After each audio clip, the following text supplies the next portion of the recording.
इस सिलसिले में उसने एक दिन जैसलमेर पर अटैक किया। कहां अटैक किया? जैसलमेर का राजा कौन है? लूणकरण। लूणकरण को यह समझ में आ गया कि मालदेव के खिलाफ पार तो पड़ेगी। उसने कहा भाई रे रुपए टक्के ले ला और वापस जा, लड़ने की हिम्मत नहीं। मालदेव ने कहा रुपए लाओ, और मालदेव रुपए लेके वापस चला गया। अब जैसलमेर वालों ने बैठ के सोचा कि यार रुपए लेके एक बार वापस चला गया, इस बात की क्या गारंटी है वापस नहीं आएगा, रुपए के चक्कर में वापस आ सकता है। हमने पढ़ा है बहादुर शाह रणथंभौर किला लेके गया था, अगले साल वापस आ गया। तो जैसलमेर वालों ने कहा मालदेव का क्या इलाज किया जाएगा? लड़ाई की जाए। यदि लड़ाई करेंगे तब तो मालदेव अपना इलाज कर देगा। अब क्या किया जाए? तो लूणकरण की एक बहुत सुंदर राजकुमारी है उमा दे। क्या नाम है? तो कहा उमा दे की शादी मालदेव से कर दी जाए, एक तीर से दो शिकार। एक तो मालदेव अपना जमाई बन जाएगा तो अटैक नहीं करेगा। उमा दे के लिए अच्छा राजा, अच्छा राजकुमार चाहिए। मालदेव उस समय सबसे बड़ा हिंदू राजा है। मालदेव से बड़ा हिंदू राजा कौन है? यदि उमा दे की शादी मालदेव के साथ होती तो और अच्छी बात। मालदेव के पास समाचार भेजा गया भाई जैसलमेर वाले तेरी शादी उमा दे से करना चाहते। मालदेव ने कहा हो मैं तो तैयार हूं, बारात लेके। मालदेव बारात लेके गया। बारात लेके गया था, बड़ी बारात गई मालदेव की, खूब सारी लोग इकट्ठे हुए बारात देखने के लिए, महिलाएं बारात देखने के लिए गई। पर दुल्हन घर से बाहर कैसे निकले? सब आके सूचना देगा रहे मालदेव जी की बड़ी बारात आई है, इतने हाथी, इतने घोड़े, इतने ऊंट। मालदेव जी खुद हाथी पे बैठ गए, क्या फूट लग रहे हैं मालदेव जी। दुल्हन को मन में लगेगा यार मैं भी मेरी बारात देखूं, बाहर नहीं जा सकते। तो उसे लगा कि किला हमेशा ऊंचाई पर होता है, नीचे सब कुछ दिखता है। यदि मैं किले के ऊपर चढ़ के देखूंगी तो मुझे वो नीचे जगह दिख जाएगी जहां बारात रुकी, बारात भी दिख जाएगी, मैं देख के आती। उमा देवी जब किले के ऊपर चढ़ रही थी तो सीढ़ियों के पास में एक कमरा था, उस कमरे में लड़ाई की आवाजें उसने कान लगाए। उसके मम्मी पापा ही लड़ रहे थे। और लूणकरण अपनी रानी से कह रहा था कि आज मालदेव जैसे ही फेरों के अंदर आएगा मैं पकड़ के मार दूंगा उसको। अरे क्या बात करते हो, अपने जमाई है बेटी से शादी करने के लिए। उसने कहा शादी है, दबाव में आके इसके साथ शादी करनी पड़ रही है। थोड़े दिन पहले ही अपने से रुपए लेके गया था, बदला लूंगा। युद्ध में तो मरेगा नहीं, आज अकेला होगा, मारेंगे इसको। अरे तो बेटी विधवा हो जाएगी, उनका सती कर देंगे, इसको मारेंगे आज। और यदि तूने किसी को बताया तो पहले तेरे को मारूंगा मैं। अब ये बात उमादे ने सुनी। उमादे पसोपेश में, एक तरफ उसके पिता है जो मालदेव को मारना चाहते हैं, एक तरफ मालदेव है जो उसका होने वाला पति है। उसे लगा भाई अब अपने किसका साथ दिया जाए। और उसे लगा कि हिंदू धर्म कहता है कि सगाई अपने आप में आधा विवाह है, मुझे मालदेव का साथ देना चाहिए। उसने मालदेव जी के पास समाचार भेजा कि मालदेव जी आज जब फेरों में आओ तो थोड़े सावचेत रहना, आपके साथ यहाँ पे घात हो सकती है, विश्वासघात हो सकता है, धोखा हो सकता है। मालदेव जी ने पर्ची पटका, थैंक यू उमादेव, पहली बात तो मैं इनसे वैसे नहीं मरता, पर तूने कह दिया तो थोड़ा मैं ध्यान रख लूंगा।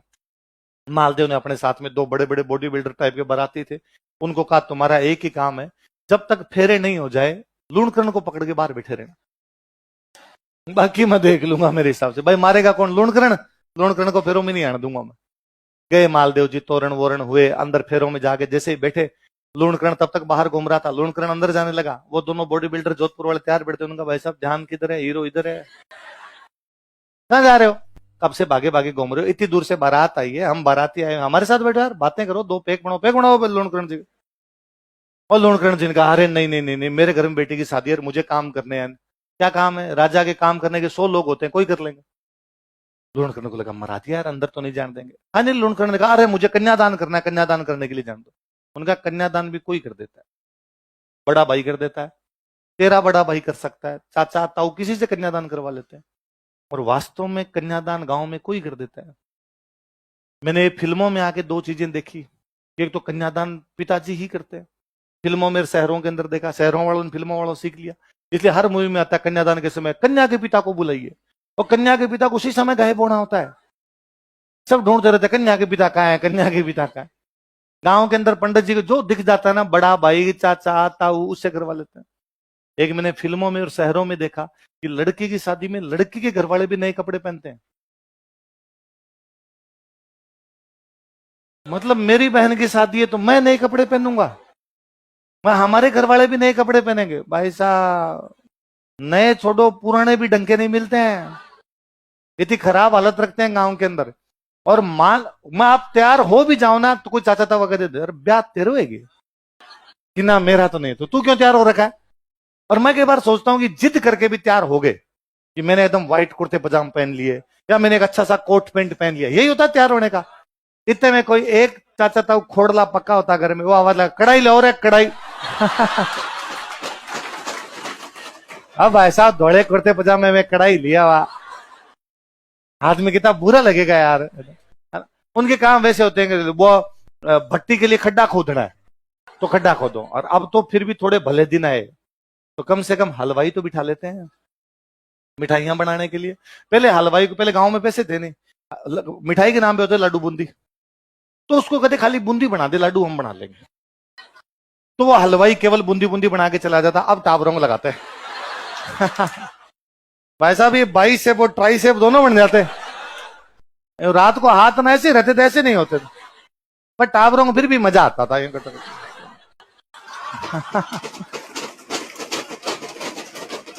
बूंदी खाने को भी तो मिलेगी, बूंदी कहां पड़ी थी भाई साहब खाने के लिए। तो अब जाके भले दिन है, शहरों के अंदर मैं देखता हूँ कि लड़की की शादी है, उसके भाई ने कभी किसी चले जाओ यहाँ पे सब ऊपर तक कोट पैंट एकदम बंद किए हुए।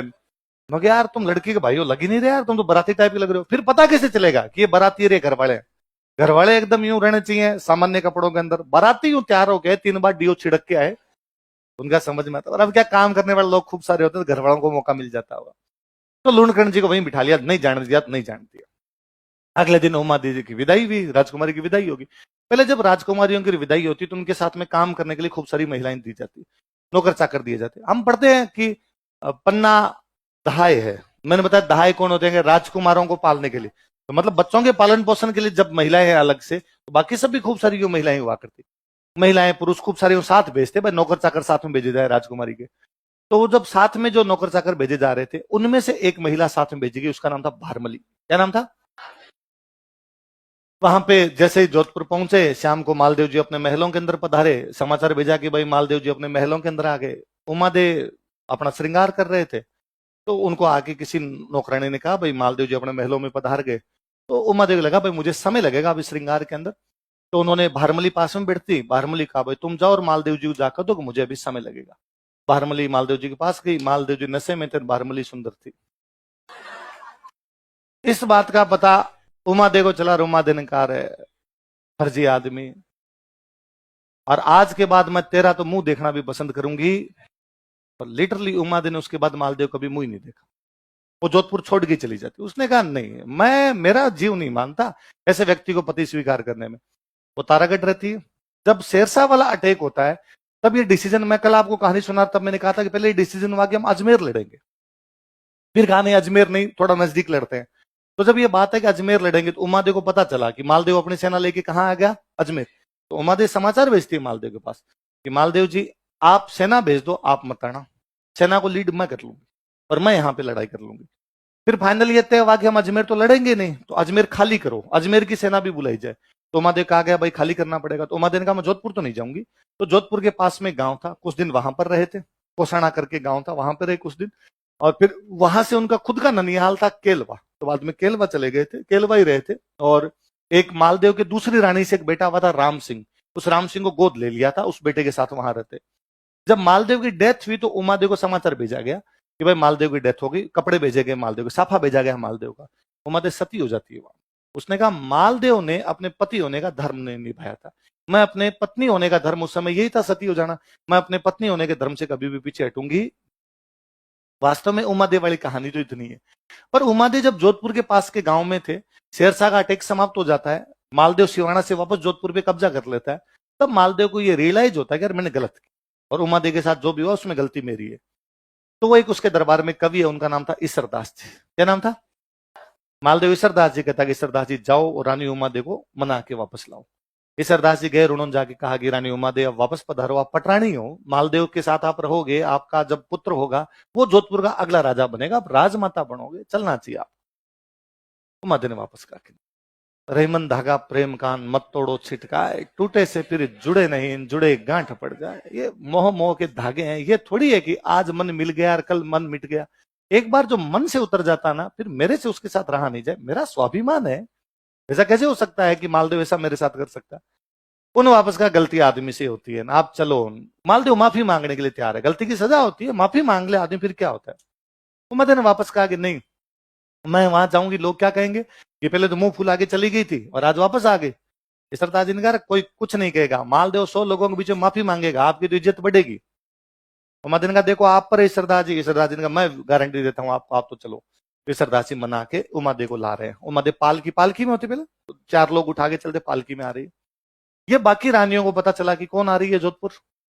बाकी रानियां जानती थी कि उमादे आते ही पटरानी बनेगी तो अपनी दुकानदारी बंद। तो बाकी रानियों ने एक और कवि थे आसानंद, क्या नाम था, आसानंद जी को आगे, आसानंद जी, उमादे वापस आ रही है, क्या महिला के स्वाभिमान नाम की चीज नहीं होती?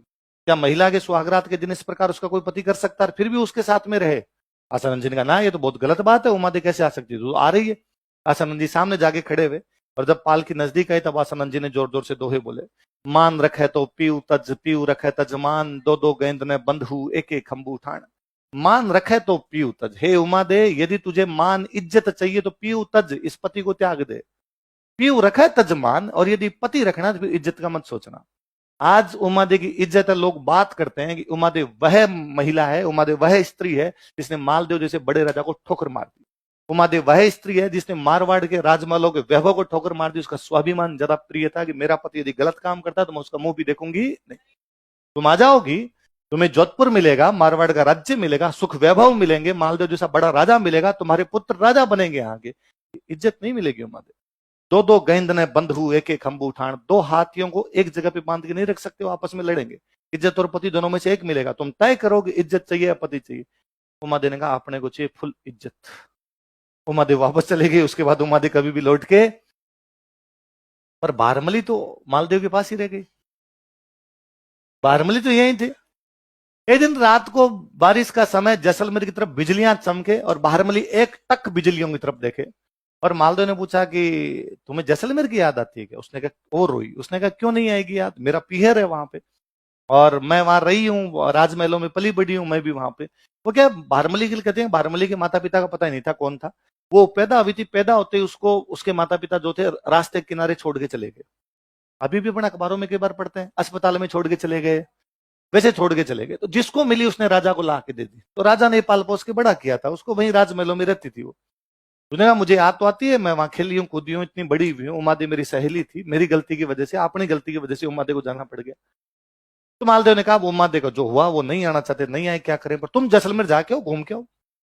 तो उसने कहा मैं जैसलमेर जाऊंगी तो उमादे के परिवार वाले, जो राजा का परिवार हो, क्या कहेगा, इसके चक्कर में हमारी बेटी का घर टूटा है। मालदेव ने कुछ नहीं कहेगा, मैं लेटर लिख के भेज दूंगा। मालदेव ने लेटर लिख के भेजा, बारमली आ रही है, बारमली के साथ में कोई ऊंच नीच की बात नहीं होनी चाहिए, यदि किसी ने कुछ कह दिया मैं अटैक कर दूंगा। कौन क्या कहे भाई साहब, बारमली वहां रहे। वहां जो जैसलमेर का राजकुमार था उसके 3 रानियां थी, पर बारमली बहुत सुंदर थी। तो वो राजकुमार आसपास चक्कर काटे। उन तीनों राजकुमारियों को लगा कि ननंद का घर बर्बाद हुआ, हमारे वाली कभी भी लाइन क्रॉस हो सकती है। उन 3 रानियों में से एक रानी बाड़मेर में एक जगह पड़ती है कोटड़ा, क्या जगह, वहां का एक बंदा था बाघ सिंह, क्या नाम था, और डाकू टाइप का आदमी था, बागा कोटड़िया। कोटड़ा का था इसलिए कोटड़िया, बाघ सिंह था इसलिए क्या हो गया बाघ। उसकी बहन थी। उन बाकी 2 रानियों ने कहा तेरा भाई बागे कोटड़ी को बता, वो कोई इंतजाम कर सकता है। उस बहन ने अपने भाई को बुलाया, भाई को बुला कहा वैसे तो आप बड़े भैया हो, मैं आपको ऐसी बात क्या ही बताऊं, पर आपसे कौन सी बात छुपी हुई है, ये बारमली हमारी ननद का घर बर्बाद करके आई है, हमारे वाला कभी भी टूट सकता है। बागान का चिंता मत करो, कल जब मैं रवाना होने लगूं तो तिलक निकालने के लिए तू मत आना, इस बारमली को भेज देना। अभी भी हम बहन के घर जाते हैं, रवाना होते हैं, बहन तिलक करती है। मैंने कहा ठीक है। गांव बोलते हैं सीख देनो, क्या देना, सीख। वो सह को तुम है बोल दे तो हीख देना, बाकी सीख देना होता हो।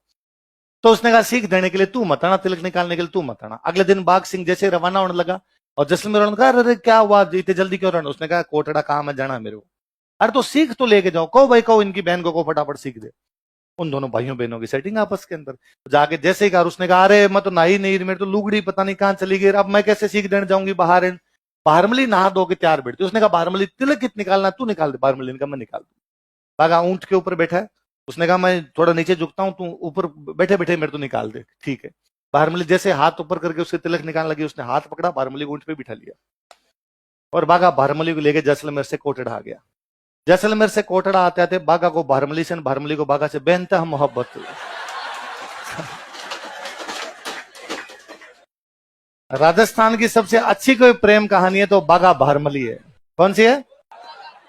जहां तरवरता है मोरियोर, जहां सरवरता है हंस, जहां बाग होता है भारमल, जहां दारू होता है मंस। जहां तरवरता है मोरियो, जहां जहां पेड़ होंगे वहां वहां मोर होंगे। जहां सरवरता है हंस, जहां जहां तालाब होंगे वहां वहां हंस। जहां बाग होता है भारमल, जहां जहां बागा रहेगा वहां वहां जहां दारू तय मंस, जैसे जहां जहां शराब होती है वहां वहां क्या होता है। अब ये बात मालदेव को पता चली कि भारमली को कौन ले गया, भागा। उसने कहा अटैक कर दो रे। लोगों ने कहा साहब अटैक मत करो, डाकू टाइप का आदमी है। लेके आगे भाग गया, हाथ नहीं आया तो बेइज्जती होगी, साहब मारवाड़ की सेना गई, हाथ ही नहीं आया। तो मालदेव ने कहा रुको। वो उस दिन उमादे आ रही थी तो सामने कौन गया था रे दो बोलने। आसानंद जी ने कहा मैं। तो आसानंद जी आपके चक्कर में उमादे वापस गई, आप भारमली को लाओगे, ठीक है। तो अब भारमली को मनाने के लिए कौन गए, आसानंद। बाघा को पता चला कि मेरे से मिलने के लिए कौन आ रहे हैं, आसानंद। बाघा बड़ा ही दिलदार आदमी था, आसानंद जी के सामने चला के गया। आसानंद जी खुद पालकी में उठा के लेके आए। अरे इतना विद्वान आदमी हमारे कोटड़े की धरती पर आया। आसानंद जी वहां रहे, बाघा बड़ी इज्जत करता, शिकार खेलने के लिए साथ में लेके जाता, बड़ा ध्यान रखता। और आसानंद जी नोटिस किया कि यार बाघा मेरी बहुत इज्जत करता है। उन्होंने ये भी नोटिस किया कि भारमली और बाघा आपस में बहुत प्यार करते हैं। आसानंद जी वहीं रह गए, वापस गए ही नहीं। फाइनली जब बाघा मरता है तो भारमली सती हो जाती है। आसानंद जी पागल हो गए थे। आसानंद जी जगह जगह दीवारों के सिर बिड़ा बिड़ा के घूमते रहते। थोड़ ठोड़ पग तोड़ करस्या पेट रहे कारण है, रात दिवस राठौड़ बिसरिया नहीं बाग जी। हे बागा तेरी याद एक पल भी मेरे दिल से जाती नहीं है। जैसे फूल झड़ जाता है लेकिन फिर भी उसकी सुगंध नहीं जाती, बागा तू चला गया पर तेरी याद मेरे मन से जाती। वो कौन थे,